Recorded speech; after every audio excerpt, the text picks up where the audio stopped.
आज की दुनिया में एक अजीब सी बात है ना। हम सब हर वक्त स्टिमुलेटेड है, मतलब कुछ ना कुछ चल रहा है, पर अंदर से सेटिस्फाइड नहीं है। हर तरफ अंतहीन मनोरंजन है, हर तरह की जानकारी है, फिर भी एक खालीपन सा महसूस होता है। आज हम इसी पहेली को समझने की कोशिश करेंगे। अच्छा, 1 मिनट रुक कर सोचिए जरा, पूरी ईमानदारी से।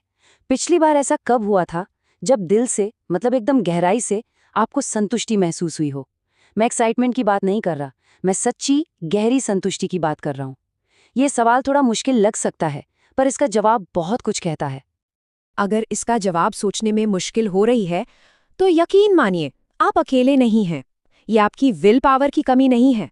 असली प्रॉब्लम तो ये है कि हमारा जो दिमाग है वो हजारों साल पुराना है, और आज की जो दुनिया है वो बिल्कुल अलग है। दोनों में कोई तालमेल ही नहीं है।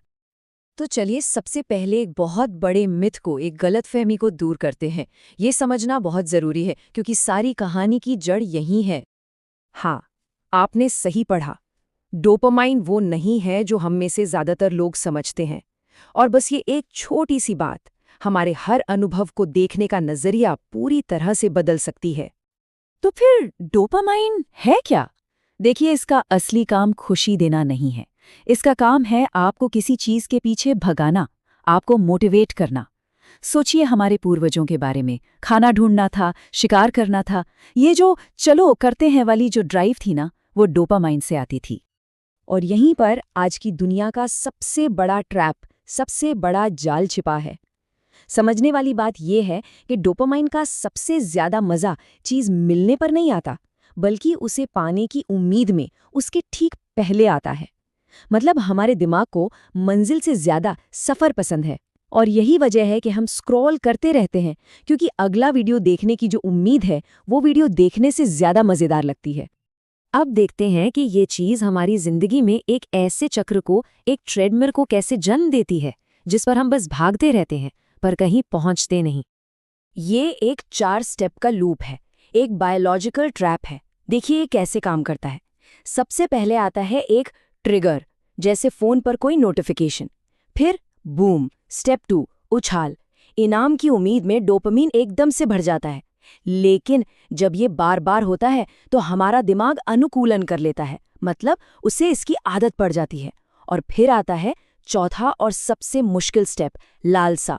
अब उसी छोटे से मजे के लिए आपको और ज्यादा और तेज स्टिमुलेशन चाहिए होता है।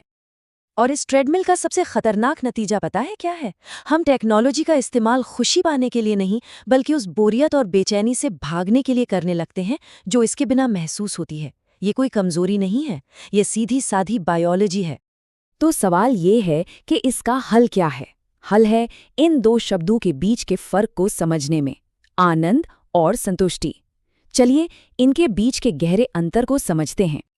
देखिए, ये जो फर्क है ना, ये बहुत गहरा है। आनंद वो तेज होता है, इंस्टेंट, जैसे कोई मीठी चीज खा ली या कुछ नया खरीद लिया। ये दुनिया से लेने जैसा है और ये बहुत जल्दी खत्म हो जाता है। दूसरी तरफ है संतुष्टि। ये धीमी है, ये कुछ बनाने से, दुनिया को कुछ देने से आती है, किसी काम में पूरी तरह डूब जाने से। और ये वक्त के साथ कम नहीं होती, बल्कि बढ़ती है। और जब हमारा दिमाग लगातार एक चीज से दूसरी चीज पर कूदता रहता है ना, तो हमें उसकी एक कीमत चुकानी पड़ती है। हमारी सोच गहरी नहीं हो पाती, हम सतह पर ही रह जाते हैं।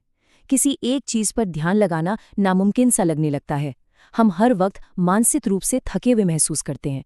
धीरे धीरे हमारी भावनाएं भी कुंद पड़ जाती हैं, मतलब कुछ भी महसूस होना कम हो जाता है। और सबसे अजीब बात, हमें शांति में बोरियत होने लगती है। तो क्या इस चक्र से बाहर निकलने का कोई रास्ता है? जी हाँ, बिल्कुल है। और वो रास्ता एक ऐसी मानसिक अवस्था में मिलता है जहाँ ध्यान भटकाने की जो इच्छा है वो अपने आप खत्म हो जाती है। इसे साइकोलॉजी में कहते हैं फ्लो या प्रवाह। ये कोई जबरदस्ती वाला अनुशासन नहीं है। ये वो स्टेट है जब हम किसी काम में इतने डूब जाते हैं कि हमें आसपास की कोई खबर ही नहीं रहती और हमारा दिमाग पूरी तरह से संतुष्ट महसूस करता है। और ये एक बहुत ही जरूरी बात साबित करता है। हमारे दिमाग को और ज्यादा स्टिम्युलेशन और ज्यादा एक्साइटमेंट नहीं चाहिए। उसे चाहिए एक सार्थक जुड़ाव, मीनिंगफुल एंगेजमेंट। ठीक है, तो थ्योरी तो समझ आ गई, पर इसे अपनी रोज की जिंदगी में कैसे लाएं?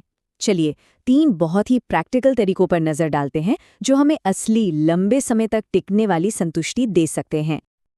पहला उपाय है स्थिरता। देखिए, मौन या शांति का मतलब खालीपन नहीं है। ये हमारे दिमाग के लिए एक तरह का रिकवरी मोड है।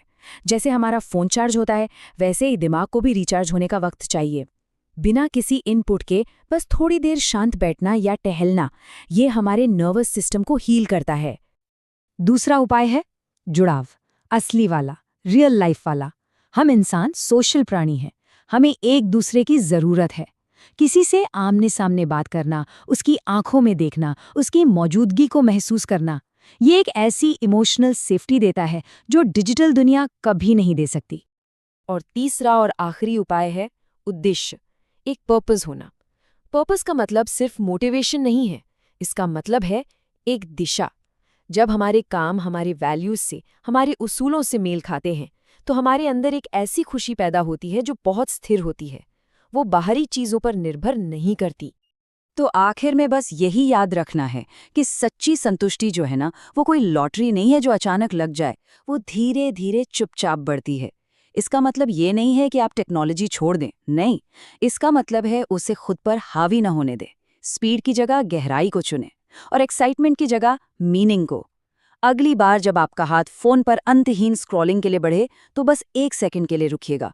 बस वही एक पल, वहीं से असली बदलाव शुरू होता है।